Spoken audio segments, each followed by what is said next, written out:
할렐루야. 오늘도 말씀을 하루를 시작합니다. 슬기로운 아침 시간 사무엘상 7장 말씀입니다. 오늘 우리가 볼 사무엘상 7장 말씀은요, 이스라엘 민족에게 터닝 포인트가 되는 중요한 말씀이에요. 쉽게 말해서 그 이가봇 시대에서 에베네셀 시대로 넘어가는 중요한 과정 중에 하나거든요. 이가봇 시대가 뭐냐? 하나님의 영광을 빼앗긴 시대를 말하고 있는 것입니다. 엘리가 제사장일 때 이스라엘과 블레셋은 전쟁이 벌어졌고, 전쟁에서 패한 이스라엘은 언약궤를 빼앗기는 치욕스러움을 경험하게 돼요.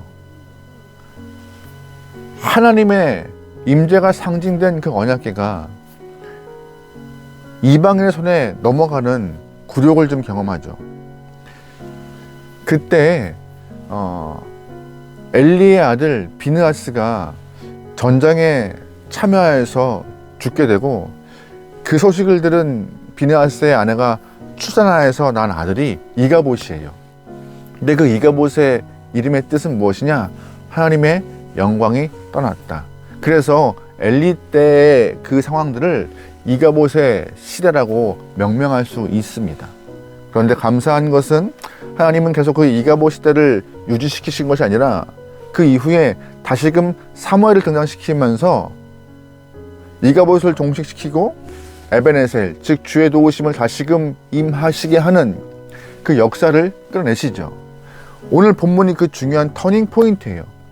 사무엘이 이가봇 시대를 정리하고 하나님의 도우심의 시대를 끌고 가기 위해서 많은 백성들을 미스바에 모이게 합니다.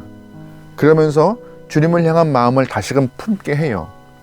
오늘 이 말씀을 통하여서 우리의 삶도 하나님의 영광이 떠난 이가봇 시대가 아니라 주의 도우심을 경험하는 에베네셀 시대로 전환될 수 있는 귀한 터닝 포인트가 될 수 있게 소망합니다.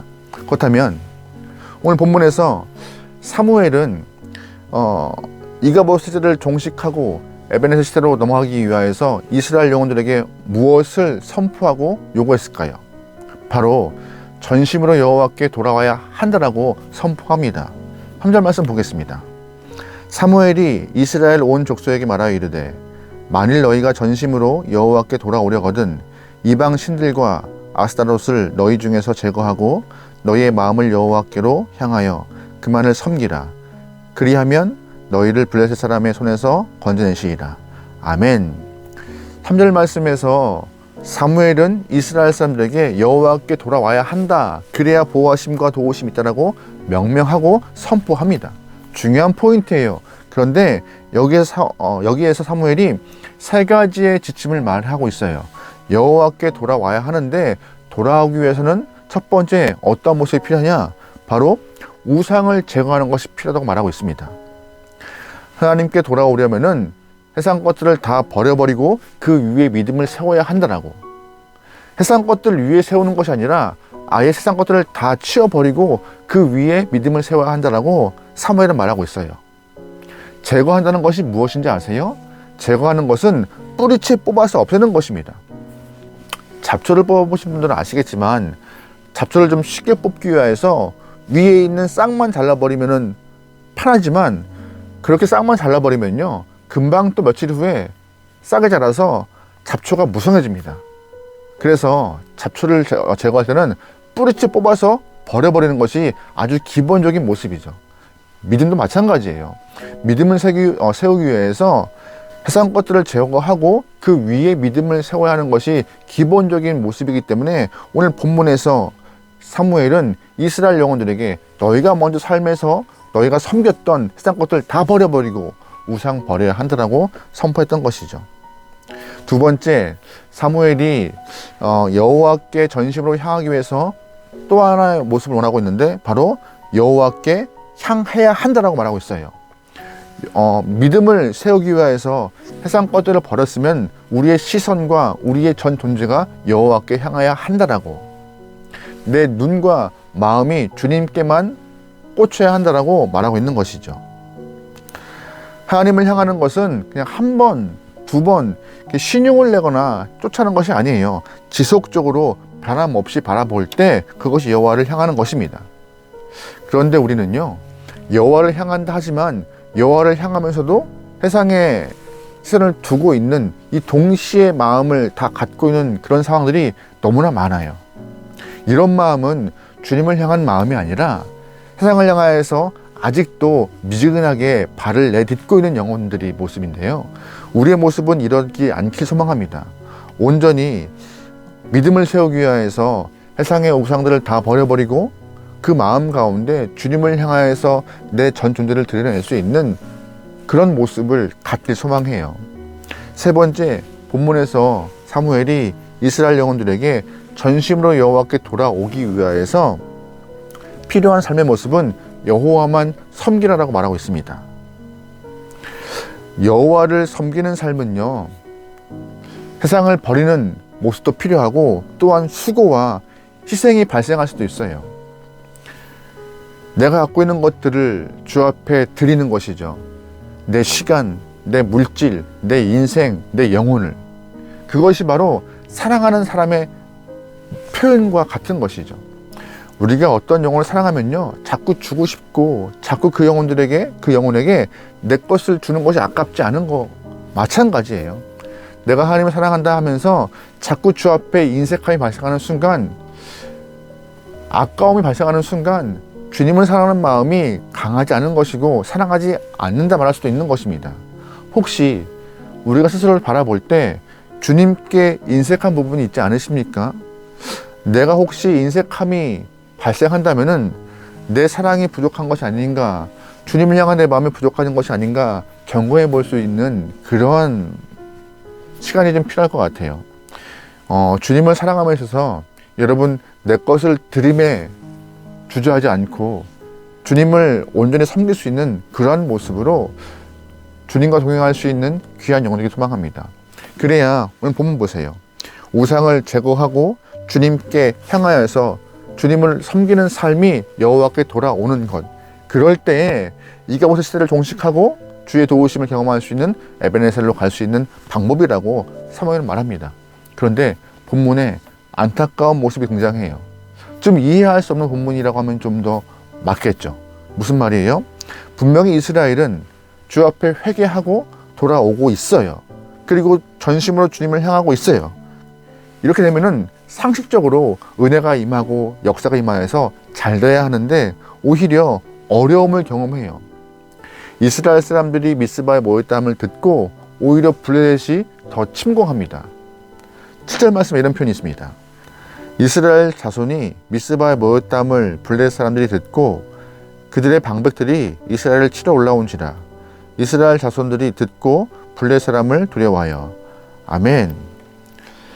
이스라엘 사람들이 범죄하여서 하나님이 블레셋을 통하여서 징벌하겠다 하면은 이해가 되는 본문이지만, 오늘 본문은 이가봇 시대를 종식하고 에베네셀 시대로 돌아가려고 하는 이스라엘 사람들이 회개하고 은혜를 간구하여서 주님께 향하는 그런 상황인데, 하나님은 블레셋 사람들의 침공을 허락하십니다.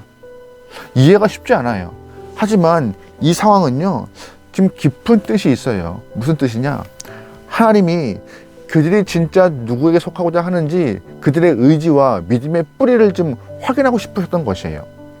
사람들은 기본적으로 신앙을 갖고 있다 할지라도 어려움이 발생하면은 하나님보다 눈에 보이는 존재를 의지하고 주님을 등지는 일이 비일비재합니다. 오늘 본문도 앞전에서 분명히 블레셋에게 패한 이스라엘 사람들은 블레셋에 대한 트라우마가 있었을 것이에요. 언약궤도 빼앗겼죠. 자신들에게 굴욕을 줬던 블레셋이 다시금 쳐들어오니까 얼마나 무서웠겠어요. 이때 누구를 의지하느냐, 너희는 진짜 누구에게 속해 있느냐, 너희의 믿음의 뿌리는 얼만큼 박혀 있느냐라고 주님은 확인하고 싶으셨던 것이죠. 하단마귀가 항상 우리를 회방하여서 주 앞에 못 가게 하고, 또한 우리의 믿음을 자꾸 흔드는 이유는 주 앞에 가는 것을 원치 않는 그들의 속성이겠죠. 하지만 잘 기억하셔야 돼요. 하단마귀의 회방보다 주의 도우심과 권능과 힘이 훨씬 큽니다. 그래서 우리가 이가봇 시대에 머무르지 않고 하나님의 은혜의 시대, 즉 에베네셀 시대로 넘어가기 위해서 주의 도우심을 의지하며 주님을 향한 믿음을 굳건히 지킬 때, 믿음의 뿌리를 말씀과 주님께 깊이 박아놓을 때 우리는 승리할 수 있습니다. 변찮은 마음 갖고 주 앞에 승리하죠. 오늘 본문 보세요. 그들은 기도하면서 회개하고 주 앞에 가려합니다. 어려움이 발생했지만 주님께 번제를 드리고 또한 예배를 드리면서 믿음이 흔들리지 않는 모습을 갖고 있었어요. 그 결과 어떻게 드러나요? 10절 말씀에 사무엘이 번제를 드릴 때에 블레셋 사람이 이스라엘과 싸우려고 가까이 오매 그날에 여호와께서 블레셋 사람에게 큰 우레를 발하여 그들을 어지럽게 하시니 그들이 이스라엘 앞에 패한지라. 아멘. 승리를 허락하세요. 승리를 주시는 분이 하나님이세요. 믿음을 굳게 박은 자, 이가봇 시대를 종식하고 주 앞에 다시 돌아온 자, 은혜를 사모한 자, 도우심을 간구하는 자가 흔들림 없이 끝까지 자신의 삶에서 믿음을 지켜내자 승리를 허락하신 분이세요. 우리도 삶에서 어려울 때가 많죠. 그때마다 흔들림보다 오히려 내 믿음을 지키기 위해서 예배를 통하여서 말씀을 통하여서 더 굳건한 신앙이 되길 소망합니다. 그렇게 나아갈 때 주님은 우리를 에베네셀로, 즉 도우심으로 우리의 삶을 이끌어 가실 것입니다. 오늘 하루 여러분 믿음을 잘 지켜보시죠. 오늘 하루 이가봇이 아니라 에베네셀로 넘어갈 수 있는 터닝 포인트 될 수 있는 귀한 날 되길 소망합니다. 오늘 하루도 주님과 동행하면서 아름다운 하루 되기를 주님으로 축원합니다. 아멘. 기도하시겠습니다. 하나님, 세상은 우리의 믿음을 조롱하고 우리의 신앙을 비웃지만 거기에 흔들리지 않고 주님과 손잡고 끝까지 살아갈 수 있는 귀한 영혼에게 허락하소서. 우리의 눈과 마음과 시선과 우리의 믿음의 뿌리가 주 앞에 깊이 박혀 힘 있는 영혼에게 나오니 주님이시여 우리의 삶을 주장하소서. 매 순간마다 우리를 흔드는 것들이 많겠지만 그때마다 주님께 기도하고 예배하고 찬양하고 말씀으로 무장하여 강한 성도들에게 나오니 주님이시여 우리의 마음에 임재하여서 우리를 이끌어가 주옵소서. 모든 걸 맡기오며 예수님의 이름으로 기도합니다. 아멘.